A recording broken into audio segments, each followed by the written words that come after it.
I believe I can turn it over to Kris. Go right ahead. Thank you. Thanks, Corey. Hi, everybody. Like Corey said, I'm Kris Kaufman, and I work at NOAA's Restoration Center.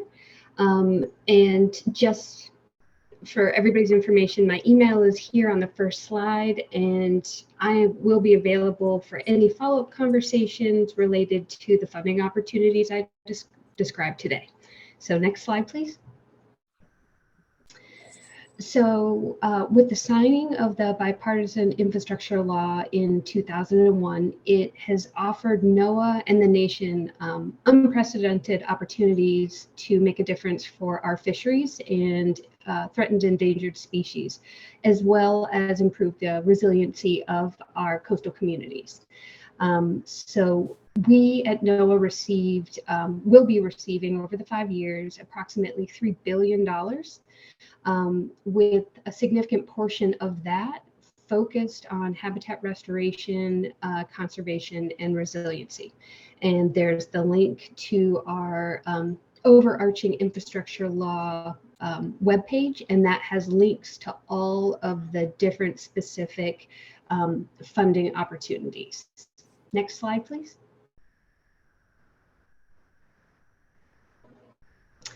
So funding for habitat conservation. So I work within the Office of Habitat Conservation, and this office the money that's being received will be implemented through the Restoration Center that sits in Office of Habitat Conservation. And we will be receiving over the next 5 years approximately $891 million. And this is divided into two very kind of specific missions. 491 million over 5 years will be going to our habitat restoration and resiliency funding competitions, and to also support our technical assistance in that work. And then $400 million will be going to fish passage projects. And fish passage is really removing barriers for migratory fish throughout the country. And a portion of that $400 million, 15%, is going to be specifically reserved for federally recognized tribes across the states to implement projects for fish passage. Next slide. But before I dive into our funding opportunities, I did want to recognize and share with everybody some additional NOAA funding opportunities. There are 3 that are still currently available and open competitions to apply for, and they're related to marine debris. So marine debris community action coalitions. Now this is an opportunity being offered through Sea Grant, NOS Sea Grant, and this is seeking to create partnerships for prevention and removal of marine debris. So that's $3 million due next week on the 15th. And then removal grants through NOS's marine debris program has $56 million, and their 2 funding opportunities are due in October 5th. And then we also have Sea Grant is offering a challenge competition where they are seeking innovative research to fund that will look at, again, marine debris prevention and removal, but that is focused on research and innovation for $16 million, and that too is due in October. So I also wanted to highlight for you opportunities that are currently closed, but again, all of these offices of NOAA will be receiving money over the 5 years. So just to highlight for you, the National Oceans and Coastal Security Fund, which is given to NOS, is actually the funding source for what for a program most of you likely know. It's the NOAA partnership with National Fish and Wildlife Foundation, their National Coastal Resiliency Fund. So that National Coastal Resiliency Fund closed in April, and I think this year they offered close to $100 million in habitat and resiliency grant opportunities. And again, they'll be doing that likely on an annual basis to offer that total 492. And then another opportunity that closed that the partnership and you as separate entities may be interested in is the Coastal Zone Management Program, funding of $207 million. Now they will be offering this funding over the 5 years as well, but this one, the primary applicants for these grants for CZM will be the state programs. So they must be the primaries, but they can sub-award, which means that you can reach out to DEP and discuss with them the opportunities that might be available through these additional dollars for CZM. So that might be something that you would want to collaborate or coordinate on. Next slide, please. So getting to the funding opportunities that my office will be running and are involved in. So the ones I wanted to highlight are the habitat restoration and resiliency funding opportunities. So for this, like I said, $491 million. This year in 22, we're offering 2 different funding opportunities called Transformational Habitat and Coastal Resilience, which I do have to say, unfortunately, closed this week, but I want to highlight for you because, again, you'll be seeing this over the next 5 years. So it's a really, I think, important and great opportunity for this region. And then the one that is still open, the Coastal Habitat Restoration and Resilience for Underserved Communities. And I'll give you details on that coming up next. So next slide, please. So just quickly for transformational habitat, this project is this competition that closed actually on the 9th, is seeking to fund large-scale transformational opportunities that will strengthen resilience of coastal communities as well as our ecosystems. This funding, when it comes through the Restoration Center, our mission and mandate is really focused on sustainable fisheries and fish habitat. So this fish habitat for us, as well as the resiliency of coastal communities, will be the focus, and habitat restoration in most coastal Florida benefits essential fish habitat and helps to sustain fisheries. So this is an easy connect to make. And if you have questions, because that may not be your focus for your restoration projects, that's where I can help. So I'm a technical monitor. I can assist in helping you align your work and interests in restoring habitats and how that may connect to NOAA's interests in protecting, conserving, restoring habitat for fish. So this year we offered grants minimum of $1 million to a maximum of $15 million.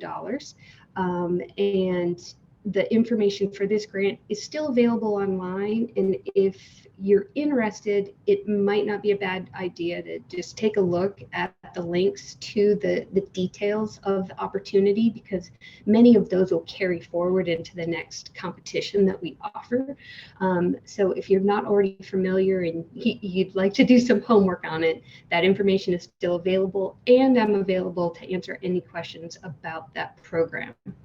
Next slide, please.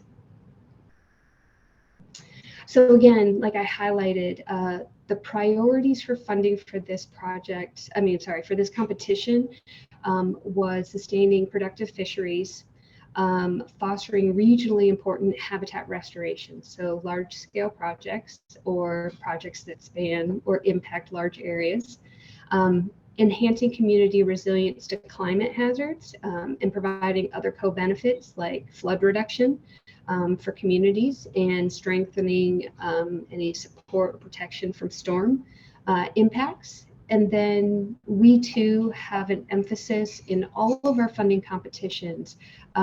We are seeking to fund projects that provide benefits to underserved communities, including partnerships and with tribes as well. So for our projects this year, we are looking to offer more accessibility to underserved communities through meaningful engagement, as well as identifying benefits to those communities if possible through projects. And so we asked that you, for this competition that is closed, we asked that you identify if you were working within an underserved community, and we offered suggested definitions, but you describe your community to us. We also wanted to hopefully benefit those communities and engage them in the process. Next slide, please.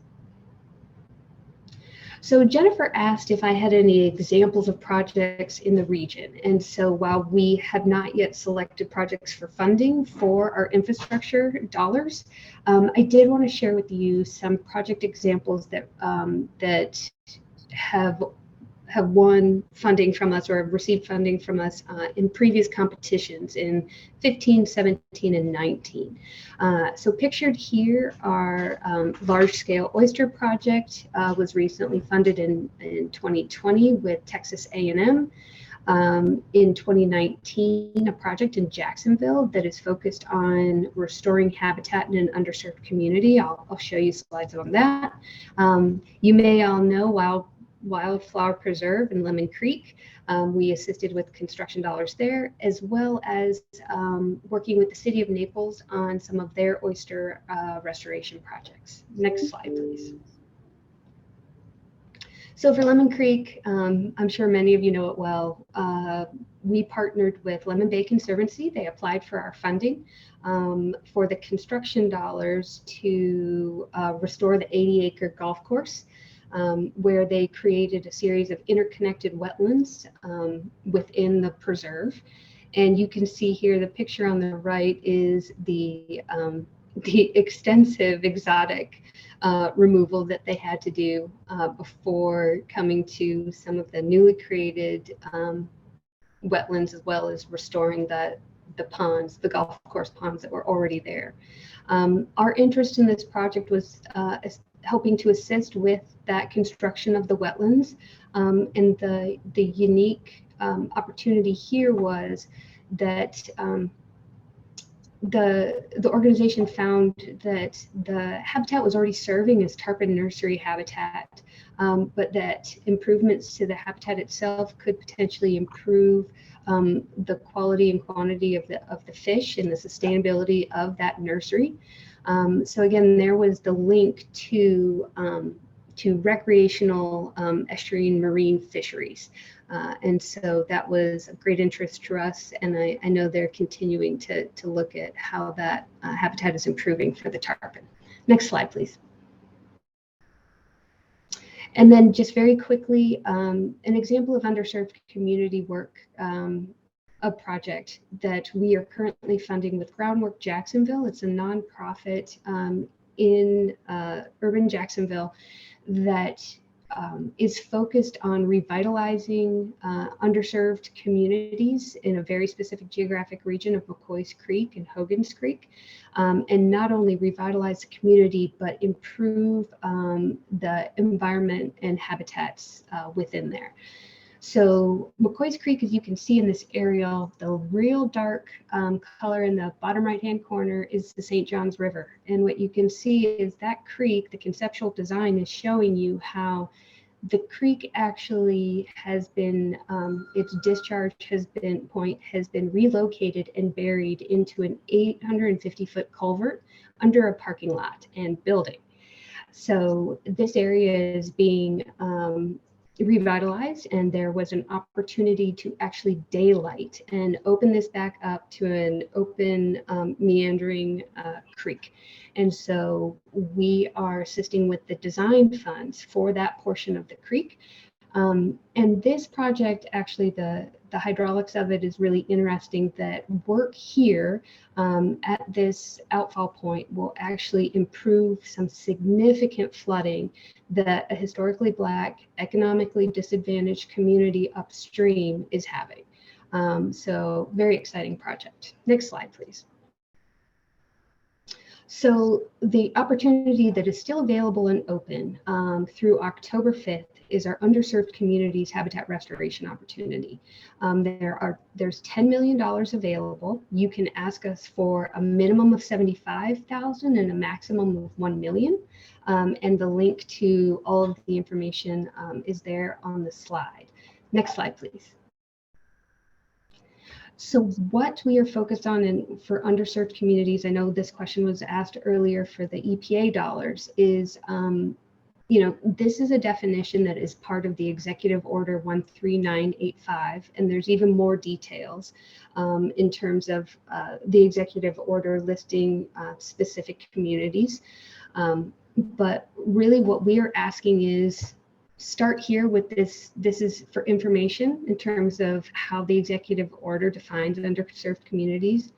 But we are asking you to define your community that you are either a part of or that your project intends to benefit and intends to work with. So you describe to us who you are and the barriers that have been denied, that have created denied equal treatment.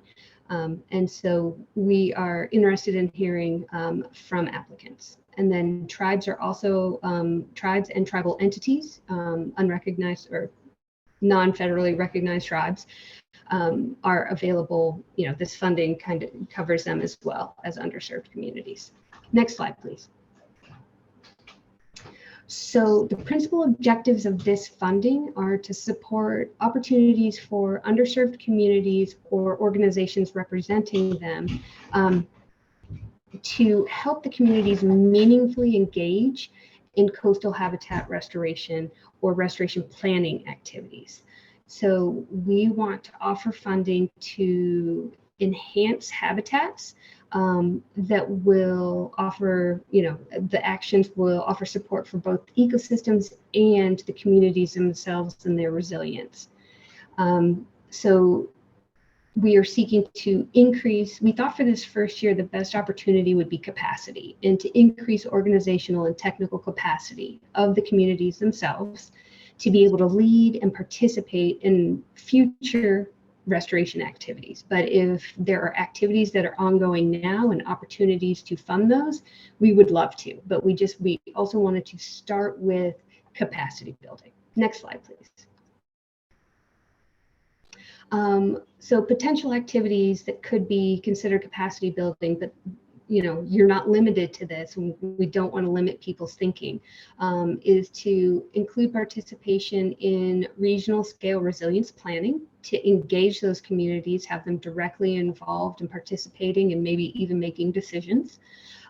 Project planning for a restoration project or for studies, and then stakeholder engagement, and then restoration activities themselves, like demonstration projects, small scale projects, starting with engineering and design or permitting, and then monitoring components as well.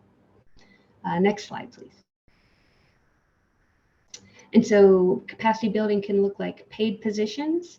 It can be contracting technical expertise, funding internships and educational mentorship opportunities, as well as funding for meeting space or for meeting spaces to engage the community. And next slide. So that's it, a huge rundown of information, and there's even, like Jennifer said, there's other strings and other provisions, and we ask for a lot, but we are offering, large dollar amounts. So we're excited to have the opportunity to do all this work, particularly my interest in Florida. So I'm located here in Florida in the St. Pete office, and I am happy to work with anybody who has even just questions about our opportunities or what the Restoration Center does. Thanks very much. Thanks, Kris.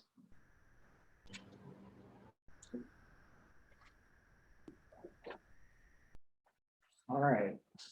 Is there a follow-up slide on there or? No, we just, if anyone has any questions for Kris, feel free to let us know. Those of you online or in the room.